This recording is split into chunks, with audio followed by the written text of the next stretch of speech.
Olá, meus queridos, como estão? ¿Están bien? Sean todos bienvenidos a nuestra clase de espanhol. Pido que todos peguem sus libros y vamos a estudiar.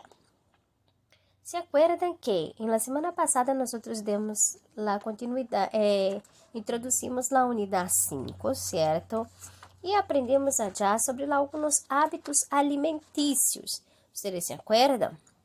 E também aprendemos sobre os hábitos alimentares de alguns países, tá bom? Sobre alguns tipos de boceus e também sobre comidas rápidas e alimentos saludáveis, tá bom? Então, hoje nós vamos dar a continuidade em nossos conteúdos e o tema de nossa classe é diminutivos e aumentativos em espanhol. Então, peguem aí seus livros e abram na página 74 hasta a página 77. Bueno, empezamos assim. Vamos a continuar.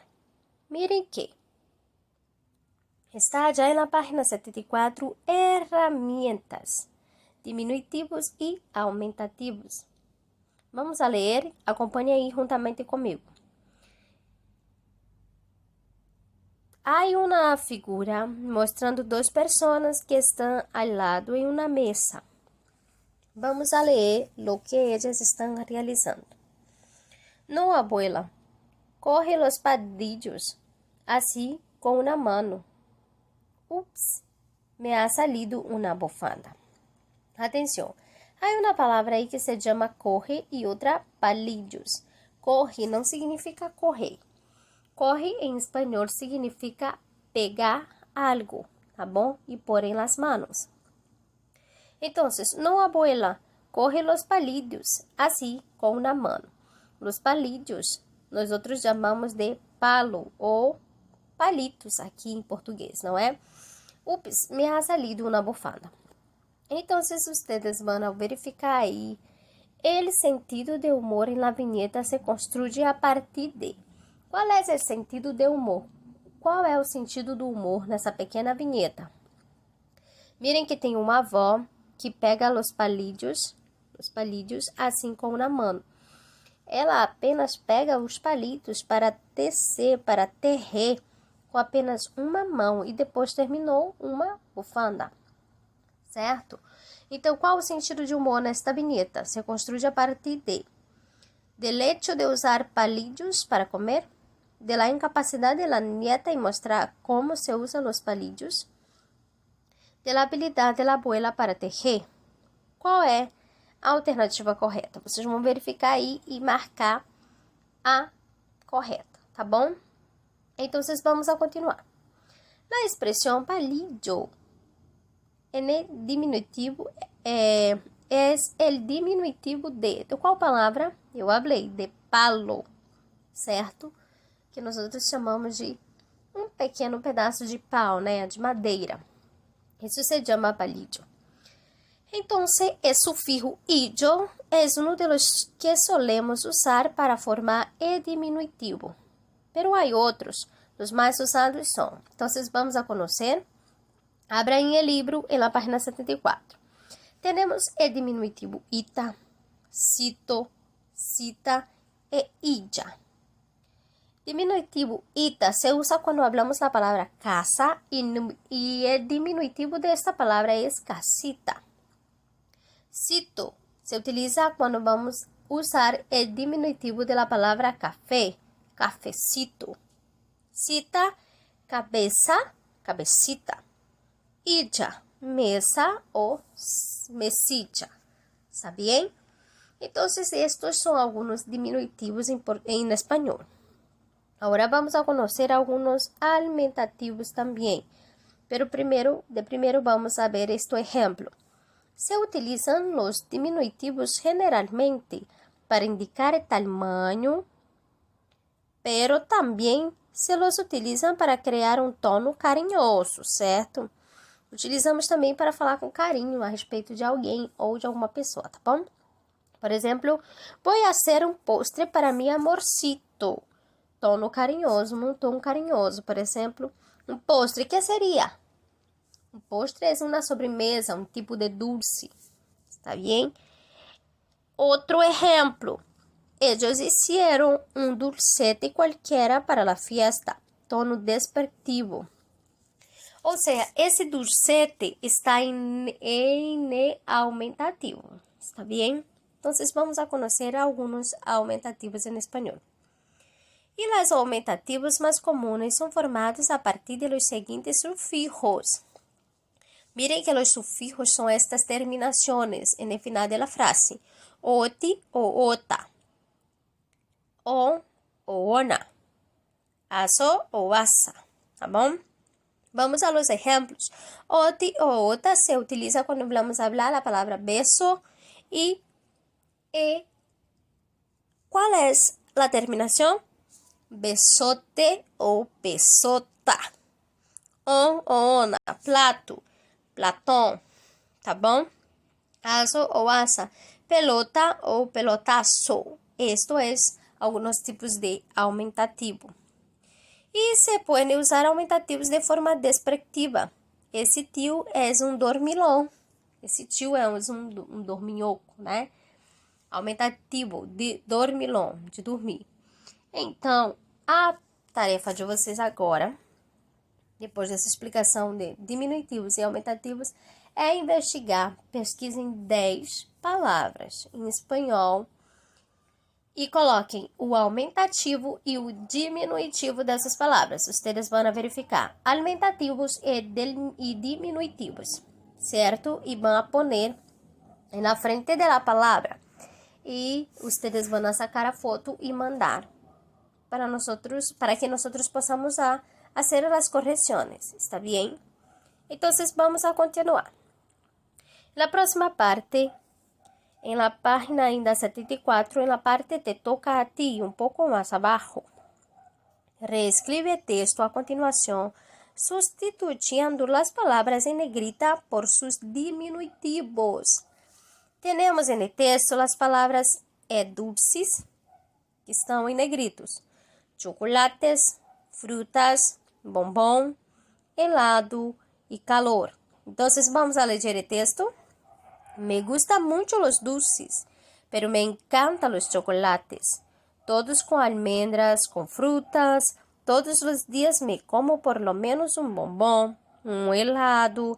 También es muy bueno, principalmente cuando hace un calor insoportable como hoy. Entonces, en esta acá, ustedes van a utilizar solamente los diminutivos de estas palabras. Investiguen, pesquisen cuál es el diminutivo y van a poner ahí. Esta es para realizar en el cuaderno, ¿cierto? Y la cuestión de número 2, vamos a ver lo que pide. Ahora, haz lo mismo, pero pasando al aumentativo. Ustedes van a poner estas palabras en negrita que están tarta, plato, filete y copa. Vamos a leer. Ayer me comí una tarta de limón. Estaba re buena. Yo había almorzado un plato de arroz con frijoles y un filete, pero no resistí a una buena copa de helado y a la tarta. Bien, la tarta nosotros llamamos torta de limón, pero en español es tarta de limón, certo? Entonces, vou dar um exemplo aqui para vocês de um diminutivo. A palavra dulces, en español, el diminutivo se queda dulcecitos, ¿está bien? E la tarta, que é um aumentativo, significa tartaça. Então, já dei aí 2 pistas para vocês. Agora, eu quero que vocês investiguem as outras e reescrevam o texto no caderno e mandem, tá bom? Então, vamos a continuar agora em la página 75, palabreo. ¿Está bien? Palabreo. Vamos a leer lo que se pide allá. Miren que há umas figuras de alguns tipos de dulces, tá bom? Postres aí, nós outros conhecemos postres como sobremesas, tá? Alguns tipos de dulces, certo? Então, vamos a ler. Com a ajuda do dicionário, completa o crucigrama a continuação e descubre em la coluna central um dulce típico de Argentina e um de Espanha. Vocês vão encontrar aí qual seria esses dulces. Analisem aí comigo. Temos aí, nessas figuras, as lunetas, galletas, temos flan, temos macitas, temos hojaldre, temos helado, temos piruli, pastel, churros, temos caramelo, temos mermelada, chocolate e media luna. Então, todos estes tipos de dulces temos aí. Então, vocês vão poner no crucigrama. Número 1. Qual seria o nome deste objeto aí? Vou dar uma pista. Esse seria las... Qual é? Seria las lunetas. Las lunetas. Que são aquelas bolitas coloridas, ¿sí? Então, estas palavras se chamam lunetas em espanhol. Agora, vocês vão investigar as outras e vão poner aí. Eu já falei quais seriam, pero vocês vão poner no lugar adequado, certo? Depois que realizarem isso, na coluna central, vocês vão descobrir um tipo de dulce típico de Argentina e um de Espanha. Tá bom? Eu acredito que vocês vão achar aí, tá? Mas se vocês não encontrarem aí, vocês podem pesquisar qual seria esses dulces, tá bom? E vão pôr no caderno, certo? Então, vamos agora para a página 76.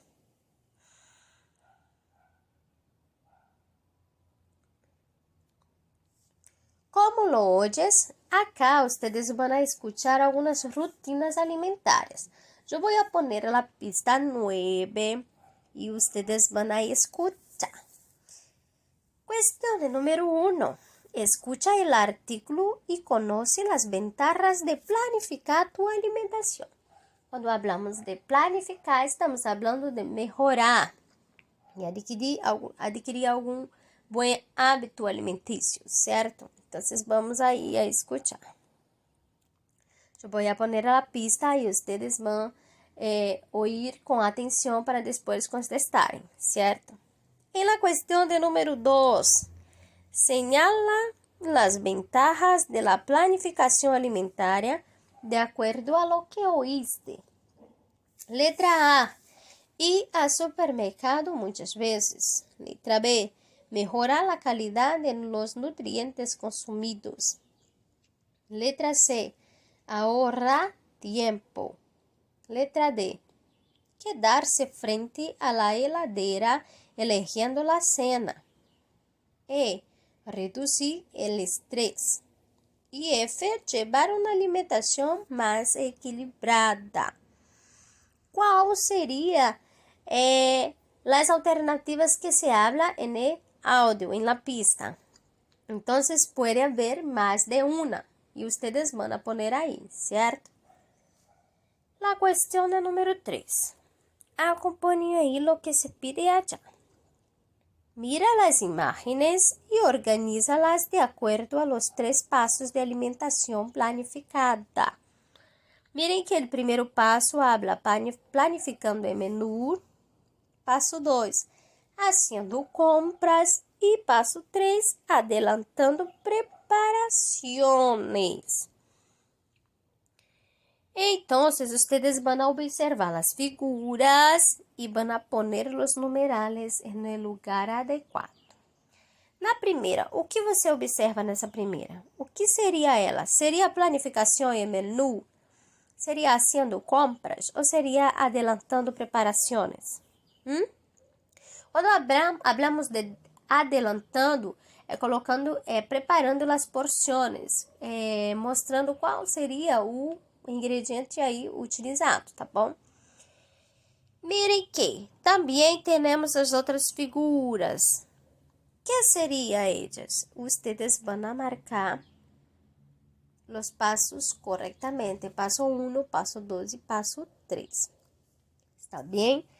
E também vamos a continuação em la página 77, em Fábrica de Ideias. Fábrica de Ideias. Vamos a ler aí.